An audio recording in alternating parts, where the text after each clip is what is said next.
Start off with swimming and diving, joined by head coach Wender, Sampson and Lily Borgenheimer. Coach, a few weeks ago had the A3 invite, a pretty good meet for the team. Since then, training and the break for Christmas, how things been going? Maybe a quick recap of November. Oh gosh, A3 was excellent. We had high expectations, and I think in many ways exceeded them. The guy on my right was spectacular. Put up some swims that we knew Ben was training hard, and we knew he was doing all the right things through the summer and coming into the season. But 46.4 and 142.7 are legit big time swims, and I don't see any reason why we're not going to build on that and improve. And he's done an amazing body of work. Lily, I think, epitomizes the group as a whole in terms of keeping an eye on the end result. That what we're doing is focused on NCAAs and real good perspective. I think Lily has been methodical and consistent and really aware of the process, way more so than I've seen in the past. And like I said, I think that's true for a lot of our team. We're in a really good spot. You know, it's scary because we finish on November 14th or whatever it was, and then there's 6 weeks when I have no control of what they do, and so they come back and it's always sort of a mixed bag, and you just hope for the best. And I explain to them that if you don't do the work and you're not consistent, that you risk illness and injury when you come back, because we are not letting up. We've got big goals and big plans for what we're trying to accomplish. And Lily and Ben and most of the team did a tremendous job staying fit and in some cases improving and getting themselves strengthened in areas that needed to be built up. So I think we're in a good spot.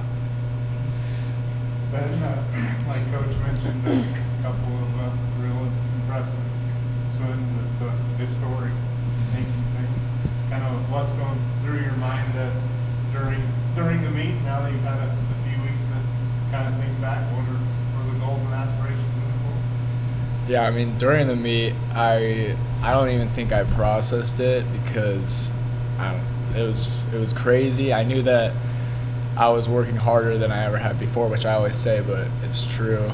And I know I'm very talented and I'm lucky that I'm able to do this stuff, but I don't know, I'm just glad that all the hard work did pay off, and like I was training every day over the summer, not letting up, keeping my body intact and just focusing on swimming for another 4 months straight. So I'm glad that everything kind of fell in place together. And yeah, I don't know. I think right now I'm happy with where I'm at, but I think we can go faster.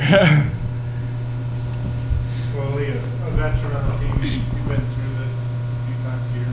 Yeah. So Yeah. the break, kind of, what's the mindset coming back after some time away? Yeah, so through the break, like Coach said, it's very important that you not only train, but like you keep the whole season in mind. It is a time to go home and like be with your family, but you still have to always keep your training up there with one of your priorities when you're home. And that was challenging this year with COVID and finding places to swim, but I felt like going home and now coming back was like the perfect remedy for how I feel right now. I'm very happy to be here and training. This training chunk and this training camp that we're going through is challenging, and we've only just started, so our spirits are really high, and I think that they will continue to be high. I think we'll be able to cultivate that, but it really is, this training chunk is to show like what you got in you, and how we can just push push past the boundaries and overcome all these obstacles that you face mentally and physically, and that's truly where your like style of swimming comes out, and how you're able to get those times that you want is through finding yourself in these training chunks. These camps are awesome. I've always felt like you don't really become a team until you're living and breathing and eating and sleeping it full time. It's such a rare opportunity to be an athlete full time, not have to worry about class or work and family, and just to immerse yourself in the sport, pun intended. And it's a time to test yourself and to learn about yourself and to learn about your teammates, and all we try to do, Chris Day, is take care of each other and take care of ourselves, and they're doing that really well this training camp. Yeah, great. So, Ben, you hit the wall, and the first thing any swimmer does is you look at the clock. What's going through your head when you see that number pop up? Shock, honestly. Like, I didn't know I was gonna go that fast. That's all I got, really. But I don't know. I hit the wall and I saw it, and I looked at Coach and I looked at everyone else, and they were all freaking out for me, which was really special. That other people care about you going fast. Also, I think that was actually the coolest part. Watching back the video and watching Bailey and Austin and Gavin like literally freak out. Like, I think that was the coolest part, honestly. But It's yeah. one of those things where, like, that's not a malfunction, right? We're good. Yeah. Reality. You want to make sure the timer is good on that. Yeah. But I mean, and, yeah, obviously you get that number early on, and I know the A3 is one of those weeks where you guys do work so hard to get that almost become a baseline. Yeah. Just kind of spark you into this next. Yeah. If you don't go faster, Yeah, I mean, people are going to say, you know. yeah, it definitely gives you a lot of motivation when you do swim fast at a mid-season meet, because you know that we have another like couple months that we are going to train even harder and be a full-time athlete here, and that really will catapult you to the next level and everything. But I don't think if you don't swim fast at that meet, it's necessarily going to hold you back. I know that like Andrew Scoggin, he didn't do as well as he wanted to, but I think he's going to put something really special together at RMAX and everything, and the rest of the team will also, even if they didn't swim fast, because this is a very challenging time of year, and it's gonna pay off, I think, big time. Coach, before the meet, you mentioned that you were expecting really fast times, not just from your team, but from everyone. Can you explain why we're seeing such fast times? Well, I think from our team, there's just been sort of a renewed enthusiasm and appreciation for the opportunity to do what we love to do.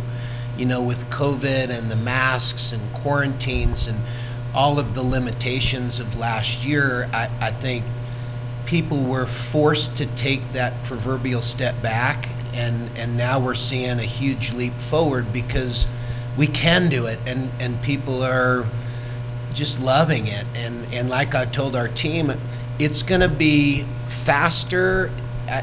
I think the biggest increase in terms of qualifying from one year to the next has been a 7% improvement.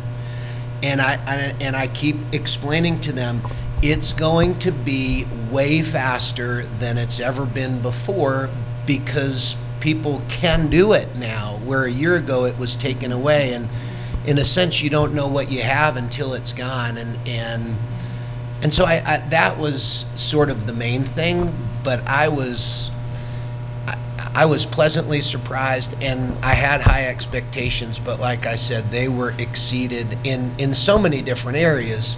Lauren White's 54.900 back, Dayon Urbanik going 423, 500 freestyle, Kelsey and Katarina putting themselves in the top 5 in the 200 and 500 yard freestyles, I thought was tremendous. I mean, you could go up and down our lineup, and there were breakthrough swims that we're accustomed to, but really at a different level, and I think it's just going to continue.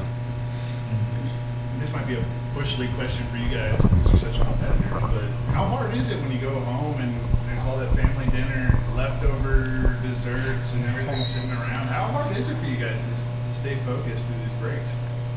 You want to get that one first? Yeah.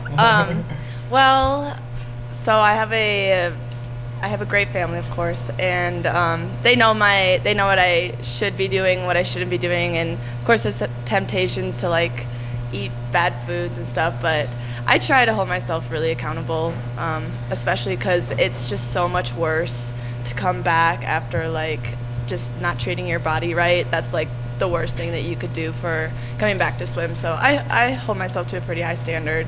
And Ben, what do you do? Yeah. How do you control Well, that? I mean, Ben needs to eat Yeah. everything he Yeah. possibly can. Yeah. I lose weight like none other, so I need to eat pretty much everything that I can. Obviously, like I don't eat candy and like donuts like all the time, sometimes. But and then going to practice was definitely like it was a lot harder to get motivated just because I was out of shape because I took a little break from A3. But then you also think about like what happened to A3, and you're like, oh my gosh, like I want to get back in shape so I could do that again, go even faster and everything. So after a couple of days, I just got in another routine, just went to practice every day, and now we're here and I'm in shape, so I'm very happy. I'm very glad to be back. I'm excited. Just a little shout out to the A3 company, Dan Meinholz and that group. They make an incredible product, and they're incredibly generous. And we're going to be the recipient of some NLI coming up, it's a great partnership. So we're very grateful for all the opportunities that company's provided and what they do just for swimming as a whole. Absolutely. Yep. Yeah. Question of the week. New Year's resolution or resolution goal for 2022? Oh, go ahead. I just have like 3 probably routine-based resolutions that I want to incorporate in my routine. It's meditate every day for anywhere between 5 to 10 minutes, read 10 to 20 pages of any book, and move differently than swimming and lifting for 10 to 20 minutes a day. Like doing yoga or some different type of movement that my body isn't used to. Oh, I mean, I don't really have any New Year's resolutions because, I mean, I'm pretty happy with what I'm doing right now. But definitely focus on school a little more, dial that down, and, yeah, try and learn something new every day.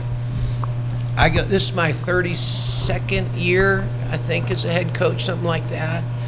And every year from the beginning of our training camp till our conference meet, I abstain from caffeine, alcohol, sugar.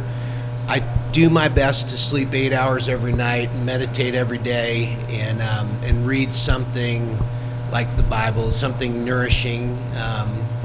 And so I've been doing that for 30-something years, and I'll keep that going. Oh, and I always do the number of push-ups of the year during our training camp. So I'll do 2,022 push-ups in these couple weeks, just to you hang around young people and it keeps you young. So I'm trying. Have you started on those? Yeah. Yeah. I got to start right at the beginning. Yeah. Of course. Check his log. Yeah. Beautiful. Yeah.